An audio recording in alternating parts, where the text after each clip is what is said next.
છે હા મિત્ર રાઈટ માં નાખી દો એટલે ફોન બોલ 31 માં વિશ્વ આદિવાસી દિવસની ઉજવણી આપણી કર્મ અને જન્મભૂમિ કનલવા મુકામે આપણે ઉજવણી કરી રહ્યા છે આ એન્કર મિત્રએ કીધું જીતેશભાઈ કે 9મી ઓગસ્ટ શા માટે અને તે આદિવાસીઓને જ કેમ એનાથી હું તમને અવગત કરીશ આપ બધા કન્ફ્યુઝ હશો એજ્યુકેટેડ મિત્રને ખબર છે પણ ઘણા બધા આપણા વડીલોને ખબર નથી તો આ તબક્કે આપણા કનલવા ગામના સરપંચ શ્રી કનુભાઈ તેમજ આપણા જિલ્લા પંચાયતના સદસ્ય શ્રી સુરેશભાઈ તાલુકા પંચાયતના સદસ્ય અરુણાબેન અને ગામના પટેલો પટ્યા પૂજારાઓ અને આ કાર્યક્રમને જે સફળ બનાવવાનું છે રાત દિવસ મહેનત કરી એવા યુવાનો સાથી મિત્રો અને આ તબક્કે આપણા મહાપુરુષોને કેમ ભૂલીએ જે આપણા ખત્રી સ્વરૂપે જે આપણા માટે લડીને જે બલિદાન આપી દીધું જેના બદૌલત આ ધરતી પર આપણે બેઠા એવા આપણા ખત્રી મહાપુરુષો મિત્ર મારી વાતને આગળ ધપાડતા આ ભારત દેશ છે એ ભારત દેશ જેવો એક દેશ છે જે દેશનું નામ છે બ્રાઝીલ એ બ્રાઝીલ ભારત જેવો એક દેશ છે નાનકડો દેશ છે ત્યાં એક રિયો ડી જાનેરો નામનું એક શહેર આવેલું છે અને રિયો ડી જાનેરો એક નામનું શહેર છે બ્રાઝીલમાં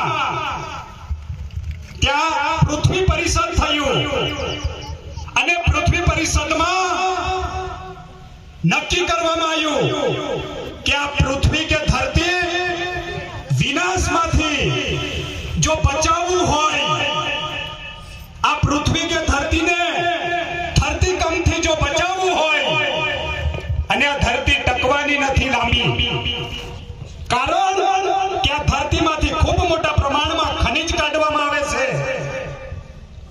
અને આ ધરતીમાંથી ગ્લોબલાઇઝેશનના કારણે વરસાદ પૂરતા પ્રમાણ ન હોવાના કારણે ધરતી લાંબી ટકી શકે એવી ચાન્સીસો દેખાતા નથી એટલે આ લોકો બ્રાઝીલના રિયો ડી જાનેરોમાં પૃથ્વી પરિષદ થયું એમાં 194 દેશના રાષ્ટ્રપતિઓ વૈજ્ઞાનિકો બુદ્ધિજીવી લોકો અને ખૂબ મહાન તજજ્ઞોએ બેઠા 1982 માં અને છેલ્લે અમને નિચોડ કાઢ્યો કે આ ધરતીને જો લાંબી ટકાવવી હોય તો આ ધરતી પરના જે નેતા લોકો જે છે તે આપણે મૂળ નિવાસી આદિવાસી લોકો છે અને આદિવાસી જે લોકો છે એ પ્રકૃતિનું હંમેશા રક્ષણ કરે અને ધરતી માતા જોડે જોઈતું હોય એટલું લે અને કોઈ દિવસ સંગ્રહ ન કરે જંગલો નહીં કાપે અને સૌથી મોટું રખેવાળ કરતા હોય તો આદિવાસી લોકો છે તો એમની જે પૂજા પદ્ધતિ છે એને આપણે શીખવું પડે એના માટે એ લોકો નક્કી કર્યું કે પૃથ્વી પરના જે આદિવાસી લોકો છે એમની સંસ્કૃતિને જો બચાવીશું એમની ધરોહરને બચાવીશું તો આ પૃથ્વી ટકશે પણ પૃથ્વીને ટકાવવા માટે આદિવાસીઓને બચાવવા પડે આદિવાસી બચે તો એમની જે પૂજા પદ્ધતિ છે બચે અને બચે તો આ ધરતી બચે એના માટે 1982 માં આદિવાસીઓને વિશ્વ આદિવાસી દિવસ તરીકેની ઘોષણા કરવા માટેની પૃથ્વી પરિષદમાં નક્કી થયું અને વિધિવત 1994 માં યુનાઇટેડ નેશને એની ઘોષણા કરી 1994 માં વિશ્વ આદિવાસી દિવસ તરીકેની મિત્ર તમને એક વાત કહેતા મને ખુશી થાય છે કે ભારત દેશની અંદર માત્ર આદિવાસી એટલા જ રહે એવું નથી આ ગુજરાતની અંદર માત્ર આદિવાસી એટલા રહે એવું નથી આ ગુજરાત અને ભારતની અંદર વાણિયા બ્રાહ્મણ પટેલ અનેક જાતિના લોકો રહે છે પરંતુ એમને વિશ્વ પછી એમની જાતનો કોઈ દિવસનો ઉલ્લેખ કરવામાં નથી આવ્યો. આપણો જ કેમ તો એનો મૂળ આશય આ છે. એટલા માટે પછી 1995 માં યુનાઇટેડ નેશને વિધિવત આખી દુનિયાની અંદર વિશ્વ આદિવાસી દિવસ તરીકેની ઉજવણીની શરૂઆત થઈ અને આજે આપણે ઉજવતા 31મું આ સંમેલન થયું. આનો મૂળ ઉદ્દેશ છે એટલે ધરતીને જો બચાવવું હોય તો પહેલા આદિવાસીઓને બચાવવું પડે. કારણ કે આદિવાસી આ ધરતીનું ઓછામાં ઓછું શોષણ કરે. માની લો આ નદી છે, આ નદીમાંથી તમારે રેતી લેવી હોય તો તમારે મકાન બનાવવા પૂરતું એક ટ્રેક્ટર જોઈએ તો એક જ ટ્રેક્ટર લઈએ આપણે. પરંતુ આપણા લોકો ક્યારે ઘરના આંગણામાં ઢગલો નથી મારતા. જ્યારે જંગલમાં ફળ ફૂલ લેવું હોય તો આપણા બાપ દાદાઓ જંગલમાંથી એને ભોગ આપે, ચોખા કે સિંદૂર, અને પછી જંગલમાંથી ફળ ફૂલ લેતા હતા. આટલી ઊંચી તો સંસ્કૃતિ છે આખી દેશ અને દુનિયામાં આદિવાસી સમાજની. અને આદિવાસીઓ પરથી સાચી લોકશાહી શીખવી જોઈએ આ બીજા લોકોએ. આનો મૂળ ઉદ્દેશ સમજ પડીને વિશ્વ આદિવાસી દિવસ શા માટે સમજી ગયા ને? એટલા માટે આપણે આ વિશ્વ આદિવાસી દિવસ આપણે ઉજવી રહ્યા છીએ.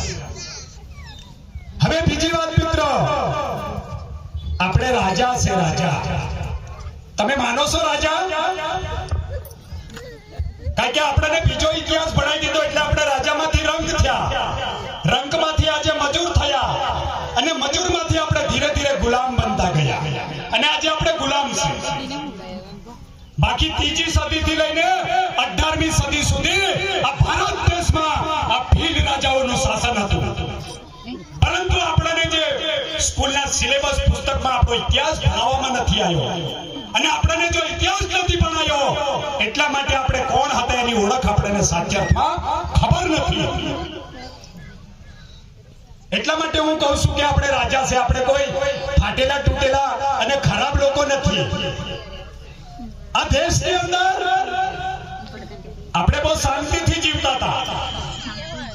આપણી જિંદગી બહુ શાંતિ હતી અને તમે મેં બધા ભણ્યા એ સ્કૂલના સિલેબસમાં આપણને આર્ય ભારતમાં આવ્યા, અનાર્ય ને આર્યનું યુદ્ધ થયું, સણ, હુણ, ફિરંગીઓ, ફ્રાન્સિસ, મુગલો, અંગ્રેજો, આ બધો ઇતિહાસ અમે ભણ્યા ત્યારે ભણી ગયા.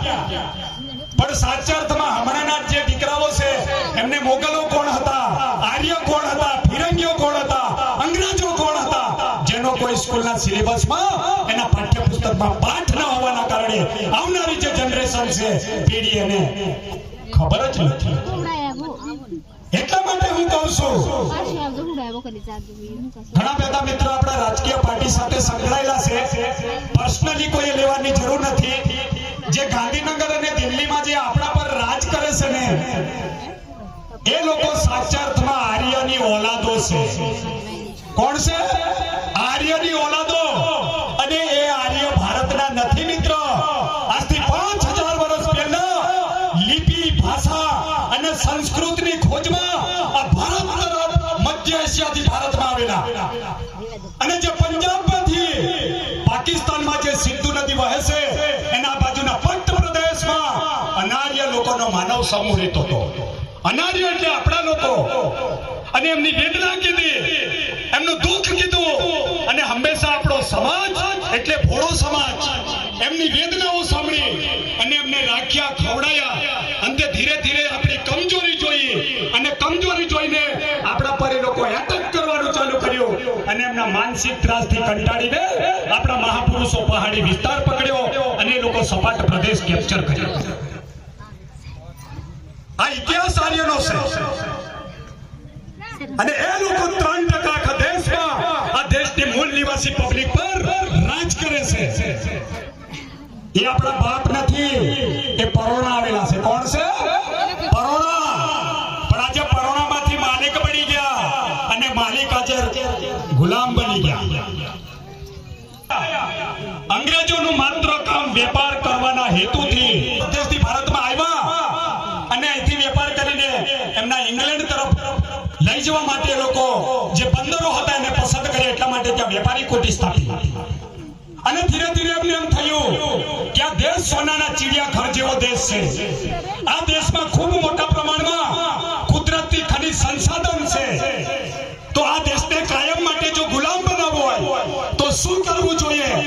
તો આ દેશની અંદર જે આર્યની ઓલાદો જેને આપણે રાજા કહીએ એ રાજાઓના પાપ્યા ભારત દેશ 200 વર્ષ સુધી ગુલામ બન્યો અને 200 વર્ષની ગુલામીમાં ભારતની અંદર પહેલામાં પહેલું આંદોલન બિહારની ધરતી પર સિદ્ધુ અને કાનોએ 1856 માં પહેલું આંદોલન કર્યું, વિદ્રોહ કર્યો 1856 માં. પરંતુ એ આદિવાસીઓ અંગ્રેજ ભારત છોડોની પહેલી લડાઈ લડ્યા. એ આદિવાસી લોકો લડ્યા, એનો ઇતિહાસ નથી બનાવ્યો. તો ભેદભાવ કહેવાય ને આપણા પર ભેદભાવ રાખ્યો ને. આ મહાપુરુષોની તાકાત હતી અને બધા ભેગા થઈને 1947 માં દેશને આઝાદી મળી. 1947 માં દેશ આઝાદ થયો. મિત્ર, દેશને ચલાવવા માટે કોઈ નીતિ નિયમ, કોઈ કાયદા કરો અને સરપંચ ને આગેવાનો એ ગામનું બંધારણ બનાવે અને બંધારણ નક્કી કરવામાં આવે. આપણે દેશ લેવાનું કે નહીં લેવાનું, ભૂર લેવાનું કે નહીં લેવાનું, રીત લેવાની કે નહીં લેવાનું, તહેવાર કરવો તો ક્યારે કરવો, આ સામૂહિક આપણે નિર્ણય લેતા હતા. એને બંધારણ કહેવાય. એવી રીતના ભારત દેશને ચલાવવા માટે દેશ આઝાદ થયો અને દેશને ચલાવવા માટે 1948 માં ભારત દેશનું બંધારણ બનાવવા માટે બાબા સાહેબ આંબેડકર જે બંધારણીય કમિટીના અધ્યક્ષ રહી અને 2 વર્ષ 11 મહિના અને 18 દિવસ સુધી અથાગ પ્રયાસ કરી દુનિયાનું સૌથી મોટું લેખિત બંધારણ આ ભારતને પૂરું પાડ્યું. અને બંધારણના લીધે તમને, મને અને બીજા બધાને સમાનતાનો અધિકાર મળ્યો. બધાને સમાનતાનો અધિકાર મળ્યો. જ્યારે આદિવાસી લોકોને આર્થિક, સામાજિક, શૈક્ષણિક અને રાજનીતિક, આર્થિક વાણિયા બ્રાહ્મણ પટેલોની હરોળમાં આદિવાસી લોકો રૂપિયા ટકાવાળા સક્ષમ ના થાય ત્યાં સુધી ભારત દેશના બંધારણમાં આર્થિક અનામત રહેશે.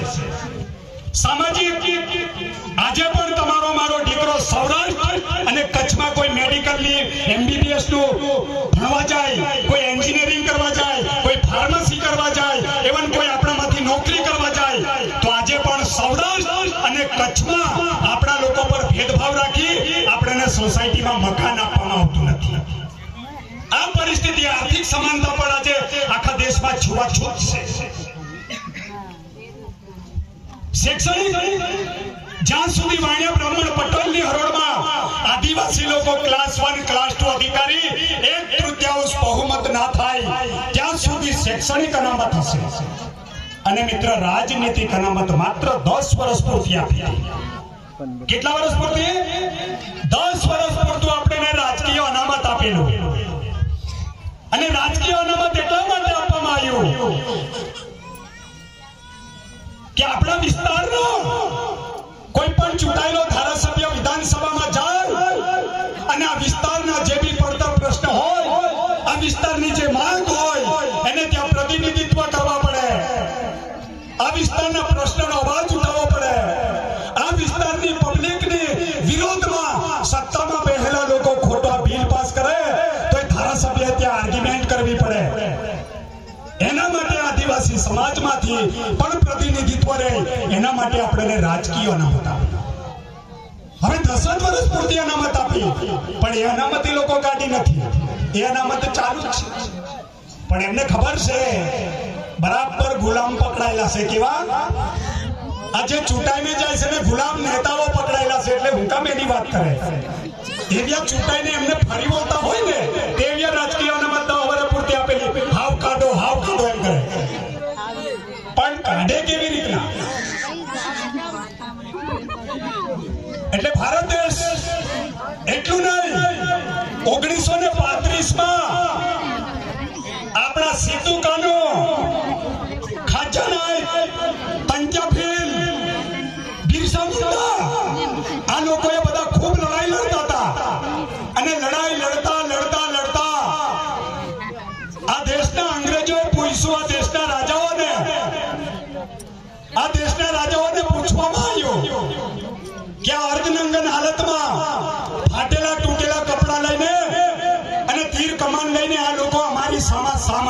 રહેશે. ત્યારે દેશના રાજાઓ કીધું કે આ જે અર્ધનંગન હાલત અને ફાટેલા તૂટેલા કપડા ને તીર કમાન લઈને જે લોકો અમારી સામે લડે છે, એ પોતાના જળ જંગલ જમીન અને પોતાનું અસ્તિત્વ ટકાવવા માટેની લડાઈ લડે છે. આ અંગ્રેજોને રાજાઓ કીધું. ત્યારે આપણે 1935માં રિઝર્વ એક્સલ પાર્સલ શિડ્યુલ એરિયા આપણને અંગ્રેજોએ પણ આપી દીધી હતી. અને ત્યારબાદ 1948માં બંધારણ બન્યું, 1950માં સંવિધાન લાગુ થયું અને સંવિધાનમાં 244 પાંચમી અનુસૂચિની આપણને જોગવાઈ કરી આપવામાં આવી. આજે આપણે પાંચમી અનુસૂચિ વિસ્તાર છે. પાંચમી અનુસૂચિ વિસ્તાર ઉમરગામથી અંબાજી સુધી 49 તાલુકામાં પાંચમી અનુસૂચિ એટલે કે બેરિકેડિંગ સીલ એરિયા છે. અને પાંચમી અનુસૂચિ વિસ્તારમાં રાજ્ય કે કેન્દ્ર સરકારની 1 ઇંચ જમીન નથી. ગાંધીનગર અને દિલ્હી વાળા આવીને આ કનલવા ગામની એક જમીનનો ટુકડો નહીં લઈ શકે એવું ભારત દેશનું બંધારણ કહે છે. અને પાંચમી અનુસૂચિ વિસ્તારમાં જેટલા બી ડેમો બન્યા છે એ ડેમો ગેરબંધારણીય છે અને ગ્રીન ટ્રિબ્યુનલની પરમિશન વગર ડેમ બનાવ્યા.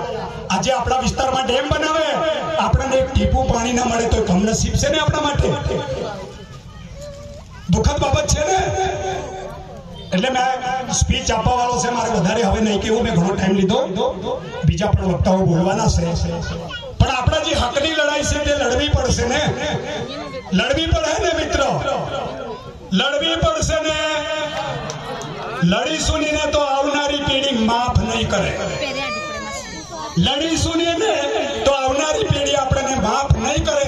અને આપણો અસ્તિત્વ અને અધિકાર અને જે દેશના બંધારણમાં મળેલા અધિકારોનું ઇમ્પ્લિમેન્ટ માટે આપણે બધા એક ને અને બધા ભેદભાવ ભૂલી આપણે એક થઈને લડીશું તો સરકારના બાપની તાકાત નથી કે આપણી માંગેલી વસ્તુ આપણને નહીં મળે.